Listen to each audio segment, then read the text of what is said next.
Đứa trẻ chưa học hết cấp 1 phán xanh rờn về ngày tàn của các tướng lĩnh Việt Nam Cộng Hòa. Sự thật sửng sốt. Chào mừng quý vị trở lại với kênh Chuyện Lạ Đó đây. Để tiến hành cuộc chiến tranh tại miền Nam Việt Nam, từ năm 1954 đến 1975, Mỹ đã dựng lên chính quyền bù nhìn Việt Nam Cộng Hòa. Một cuộc chiến tranh phi nghĩa kết thúc bằng những thất bại nặng nề cả về vật chất và con người. Tuy nhiên ngay từ nhiều năm trước, cụ thể là năm 1968, một đứa bé chưa học xong cấp 1 đã phán xanh rờn và chuẩn đét về số phận, tương lai nhiều màu xám xịt của một số tướng của Việt Nam Cộng Hòa, cũng như kết cục của cuộc chiến tranh mà những kẻ này làm tay sai cho Mỹ, cõng rắn cắn gà nhà. Vậy đứa trẻ mới học cấp 1 đã có khả năng nhìn xa hiểu rộng, biết rõ quá khứ, tương lai này là ai? Việc chỉ ra viễn cảnh không mấy tươi sáng trong tương lai của một số tướng tá có số má và cả cuộc chiến của Mỹ sẽ khiến số phận của cậu bé này như thế nào? Hãy cùng Chuyện Lạ Đó đây tìm hiểu cụ thể trong video này. Đứa trẻ dùng thơ nói về vận mệnh của nhiều tướng Việt Nam Cộng Hòa. Đầu tiên xin khẳng định đây là câu chuyện được chính tướng Chức, nguyên chỉ huy trưởng công binh quân đội Việt Nam Cộng Hòa, một người được học ở nhiều trường quân sự kỹ thuật chuyên ngành của Mỹ kể lại, tức độ xác tín là rất cao. Bởi chẳng bao giờ ông ta lại nói điều không có về chính tương lai của mình, hơn nữa lại là điều xui, điều không tốt. Đó là một buổi chiều năm 1968 khi cuộc chiến tranh do Mỹ phát động tại Việt Nam đang diễn ra cam go, ác liệt. Lúc tới dự bữa cơm tối tại tư dinh của Thiếu tướng Nguyễn Viết Thanh, tư lệnh quân đoàn 4, ông Chức quan sát thấy ngồi ở đầu bàn là một đứa trẻ.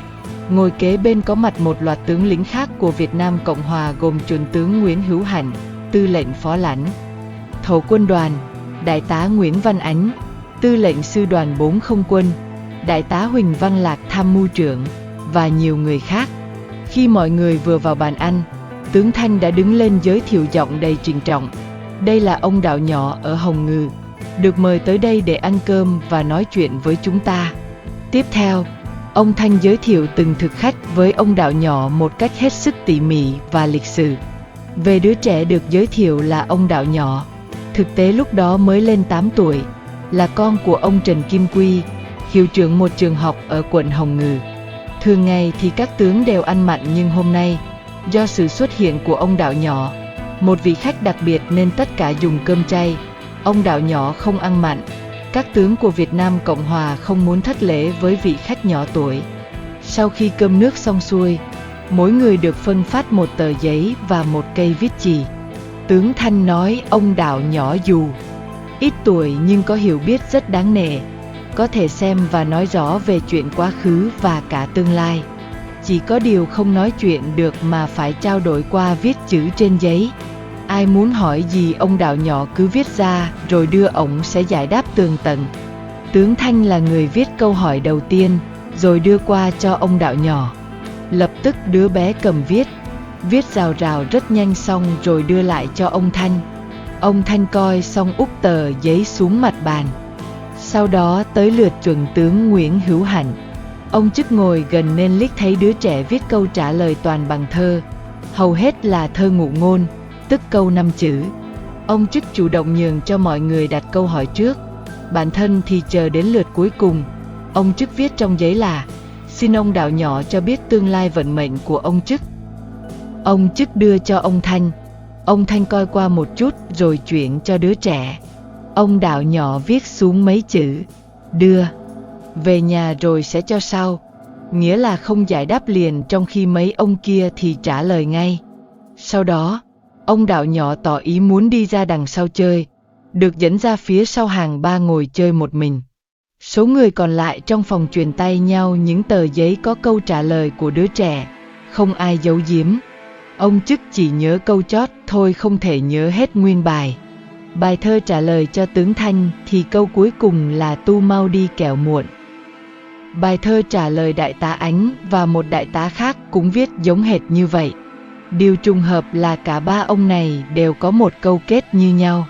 Đáng nói ở chỗ, không lâu sau lời phán đó của đứa trẻ học chưa hết cấp 1 thì cả ba đều tử nạn trong vụ tai nạn máy bay.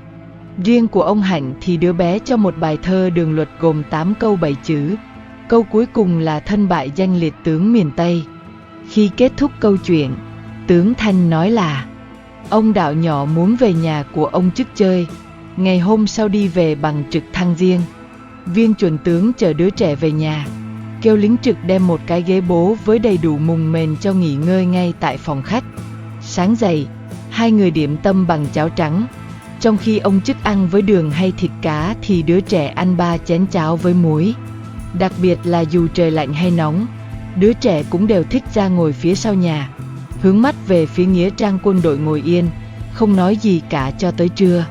Sau bữa ăn cơm tối, ông Chức viết mấy câu nhắc lại câu hỏi của mình lúc trước thì đứa trẻ trả lời là đợi đến ngày rằm, tức là khoảng 7-8 ngày nữa.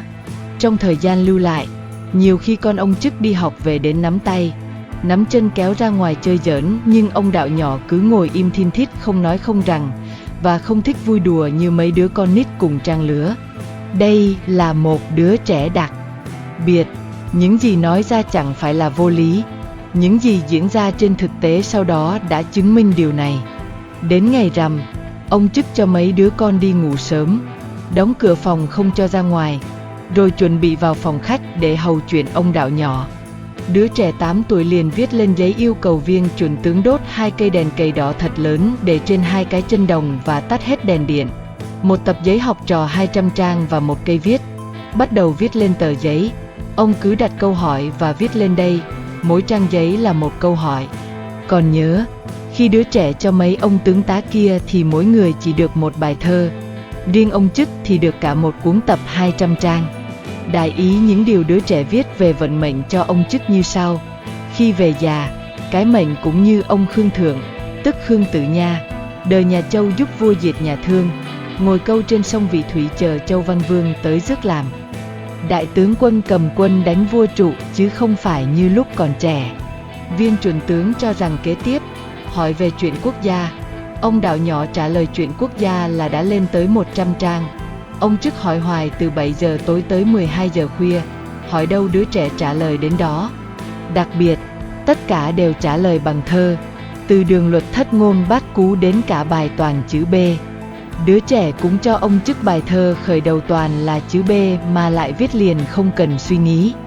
Đến đây, ông Chức nói với đứa bé là cũng đã khuya rồi, chú lính đã giăng mùng sẵn, mời ông Đạo nhỏ đi nghỉ. Sáng hôm sau đứa bé viết lên giấy đòi về nhà. Ông Chức cho gọi trực thăng tới để đưa đi. Tạm biệt, ông Đạo nhỏ viết cho ông Chức: tôi biết ông có đủ khả năng để xây cất một cái miếu đường cho tôi có chỗ ở mà thờ phượng. Ông Chức đưa đứa trẻ ra trực thăng bay lên núi Sam, Châu Đốc, kiếm một thiếu tá công binh đang bắn đá ở đó, lên cùng bay về Hồng Ngự. Khi trực thăng đậu, xe jeep chờ sẵn chờ mọi người đến phần đất mà đứa trẻ muốn xây cất miếu. Viên tướng nói với viên thiếu tá công binh: thiếu tá cố gắng giúp ông Đạo nhỏ xây cái miếu ở đây, cần phương tiện hay cần vật liệu gì, thiếu tá cứ viết giấy về liên đoàn lãnh vật liệu lên làm. Đứa trẻ lấy giấy viết vẽ cái nền vuông rồi ngăn vách phân biệt nơi nào để thờ phượng, nơi nào là chỗ ngủ, chỗ để quần áo, nơi thay quần áo, rồi chỗ ở của người tu chung, cái bếp, nhà tắm, cầu tiêu. Ông Đạo nhỏ còn ghi chú kích thước chiều ngang khoảng 12 mét, chiều dài chừng 16 đến 18 thước. Riêng phía trước chỗ phần thờ phượng thì chiếm 1/3 căn nhà, có xây một cái trang ở trên, rồi có cửa trước và có cửa ra vô hai bên hông. Công tác này công binh hoàn thành khoảng 20 ngày dưới sự chỉ huy của thiếu tá Hoàng Bá Hải, khi ấy làm giám đốc hầm đá núi Sam. Tình báo Mỹ đánh cắp lời tiên tri của đứa trẻ 8 tuổi.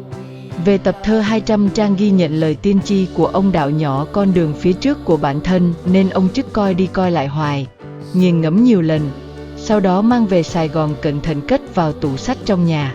Bẵng một thời gian sau, ông Chức trở về Sài Gòn thăm vợ con, mở tủ sách ra xem lại thì quyển sách đã bị mất từ lúc nào.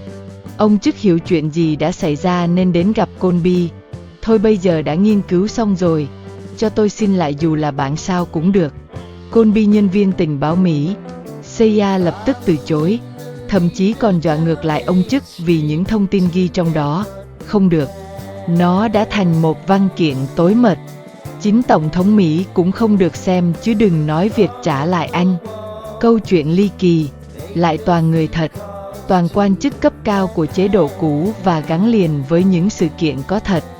Lại xuất phát từ một người có học hành, một chuyên gia quản lý một ngành kỹ thuật. Thiếu tướng Nguyễn Viết Thanh mất mạng năm 1970, 2 năm sau lời tiên tri của đứa trẻ 8 tuổi trong một tai nạn máy bay cùng với mấy sĩ quan cấp tá là sự kiện có thật được lịch sử ghi nhận.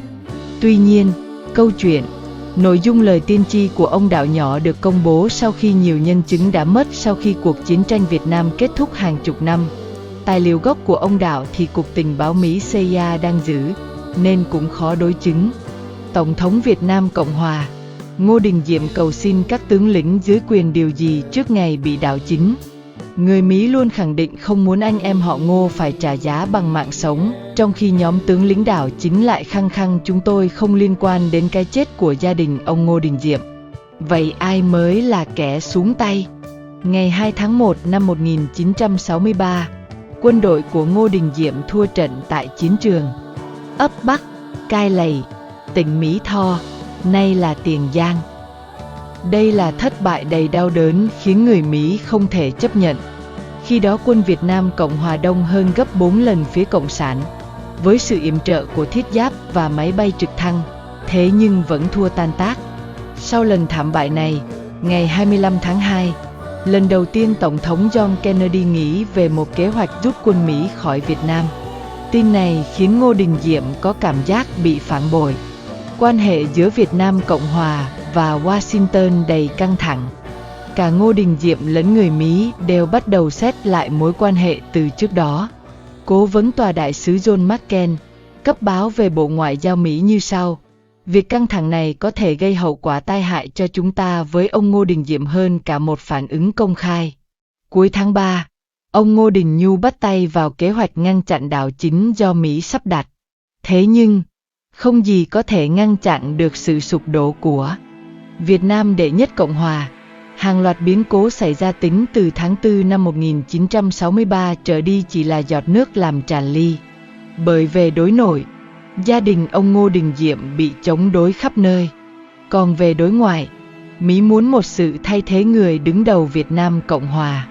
Một tình tiết rất đáng chú ý, ngày 29 tháng 8 năm 1963, vào thời điểm cao trào của sự mâu thuẫn giữa chính quyền Sài Gòn và Mỹ, Tổng thống Pháp Charles de Gaulle lên tiếng kêu gọi hai miền Nam, Bắc tham dự một hội nghị hòa bình, thống nhất và trung lập. Ông Diệm không mặn mà lắm với lời kêu gọi này. Ông Nhu lại tiếp tục bắn tín hiệu cho người Mỹ: nếu các ông ngưng ủng hộ chúng tôi, thì chắc chắn sẽ có một chính phủ trung lập xuất hiện để gạt bỏ sự ảnh hưởng của các ông. Ông Nhu đã phạm sai lầm. Tín hiệu này của ông càng khiến người Mỹ quyết tâm lật đổ chế độ Ngô Đình Diệm. Ngày 30 tháng 10 năm 1963, Phụ tá Ngoại trưởng Mỹ Roger Hillman gửi đến Đại sứ Mỹ tại Sài Gòn một bức mật thư mà ông này gọi đó là hoàng hôn của các thần linh. Trong bức mật thư này có đoạn: chúng ta cần khuyến khích nhóm đảo chính chiến đấu đến cùng và phá tan dinh độc lập, nếu cần, để đạt được thắng lợi. Điều kiện cho gia đình họ Ngô là đầu hàng vô điều kiện, vì nếu không họ sẽ tìm cách gạt bỏ được lực lượng đảo chính lẫn sự ảnh hưởng của Hoa Kỳ.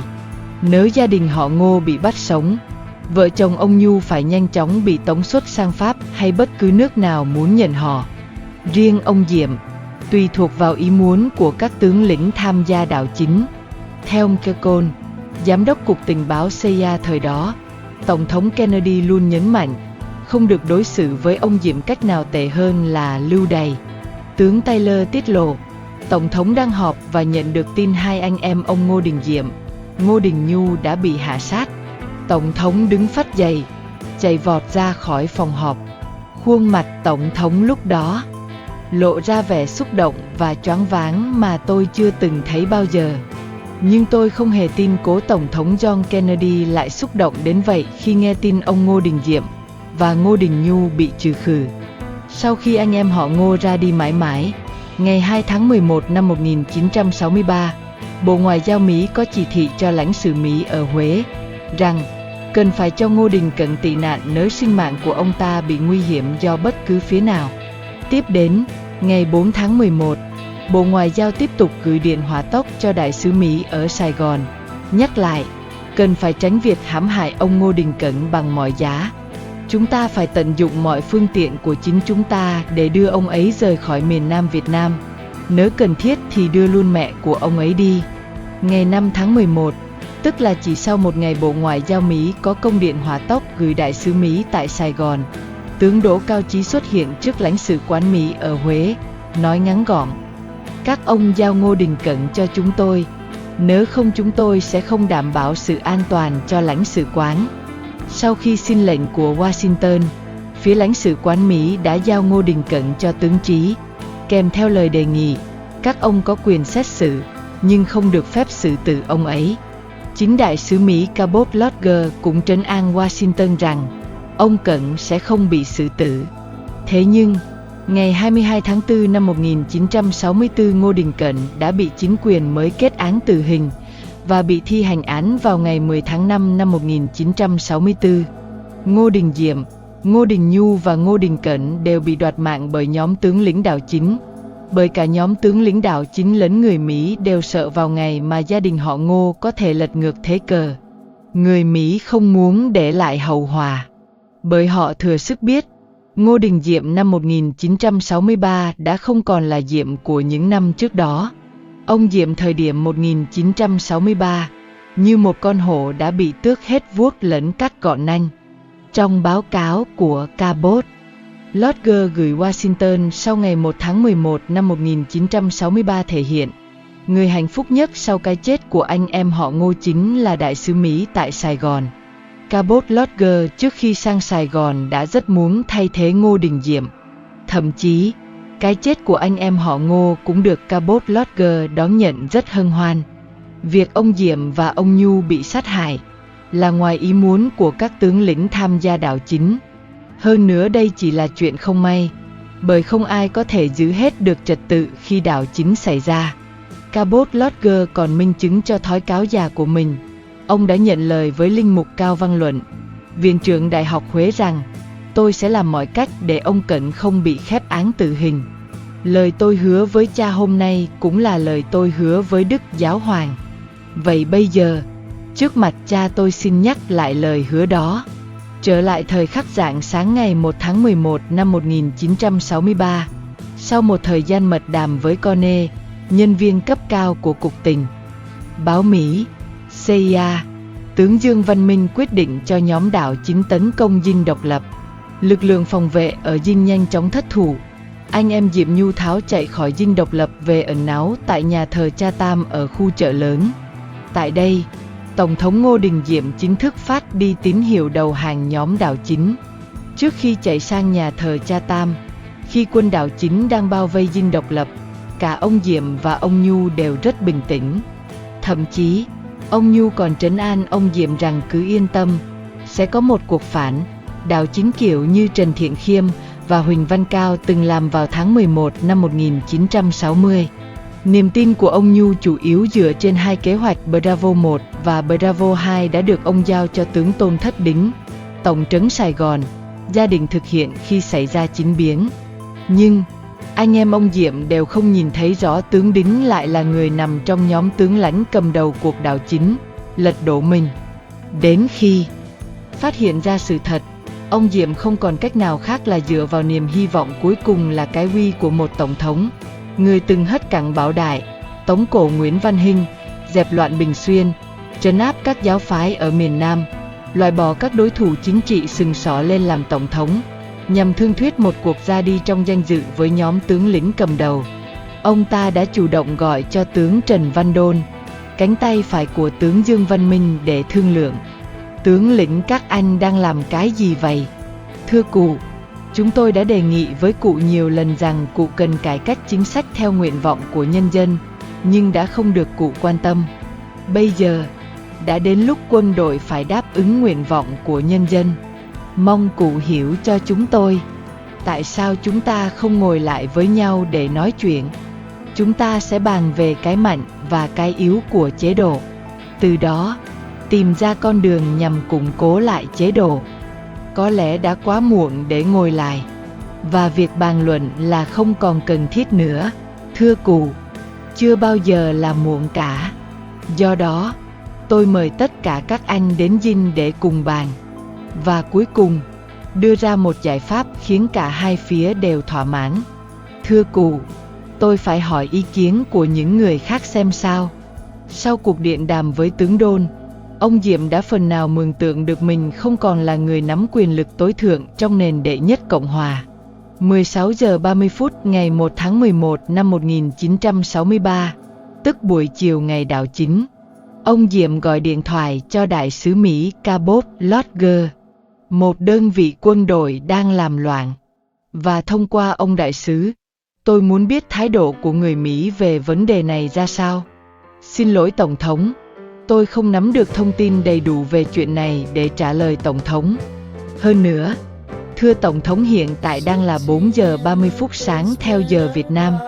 Do đó, chính phủ Mỹ không thể kịp thức dậy để bày tỏ quan điểm nào đó vào lúc này. Nhưng ông cũng phải có một số ý kiến rõ rệt chứ. Dẫu sao, hiện tại tôi cũng đang nắm quyền tối cao tại đất nước này. Tôi đã cố gắng làm tròn trách nhiệm của mình. Tôi muốn một thái độ hành xử đúng đắn, điều mà trách nhiệm và ý thức luôn đòi hỏi ở tôi. Tôi luôn tin tôi đã làm đúng bổn phận của mình. Chắc chắn Ngài đã làm đúng bổn phận của Ngài, thưa Tổng thống. Như tôi đã nói với Ngài sáng nay, tôi ngưỡng mộ sự dũng cảm cũng như sự đóng góp to lớn của Ngài dành cho đất nước Ngài. Không ai có thể phủ nhận những gì Ngài đã làm. Nhưng thú thật, hiện tại tôi đang lo cho sự an toàn của Ngài. Tôi có một báo cáo cho biết những người chịu trách nhiệm tình hình hiện nay sẵn sàng cấp cho Ngài và em của Ngài giấy thông hành an toàn rời khỏi đất nước nếu như Ngài từ chức. Ngài đã từng nghe nói đến việc này chưa? Không, tôi không biết. Ông đại sứ có số điện thoại của tôi chứ? Vâng, tôi có. Nếu Ngài cần đến tôi về những chuyện liên quan đến vấn đề an toàn sinh mạng của Ngài, thì Ngài hãy gọi điện thoại cho tôi bất cứ lúc nào. Cảm ơn ông, tôi đang cố gắng thiết lập lại trật tự. Biết không thể trông chờ từ người bạn Mỹ nữa, Tổng thống Diệm quay số của tướng Đôn để tiếp tục thương thảo. Các anh nghĩ gì về đề nghị của tôi? Thưa cụ, chúng tôi đã trao đổi kỹ cùng nhau theo đề nghị của cụ. Nhưng rất tiếc, chúng tôi không tìm ra điểm chung giữa hai phía để có thể ngồi vào bàn đàm phán với cụ. Tôi nghĩ, cụ cùng ngài cố vấn, tức Ngô Đình Nhu, nên rời khỏi đất nước. Đó là tất cả những gì Tổng thống Ngô Đình Diệm có thể nói với thuộc cấp của mình, trước khi hai anh em ông bị Đại úy Nhung sát hại. Sau đó Dương Văn Minh, người cầm đầu nhóm đảo chính, lên thay vị trí của Ngô Đình Diệm. Cảm ơn quý vị đã theo dõi video. Hãy để lại bình luận phía dưới thảo luận thêm. Ấn nút đăng ký, chuông thông báo để không bỏ lỡ các video mới nhất từ Chuyện Lạ Đó Đây.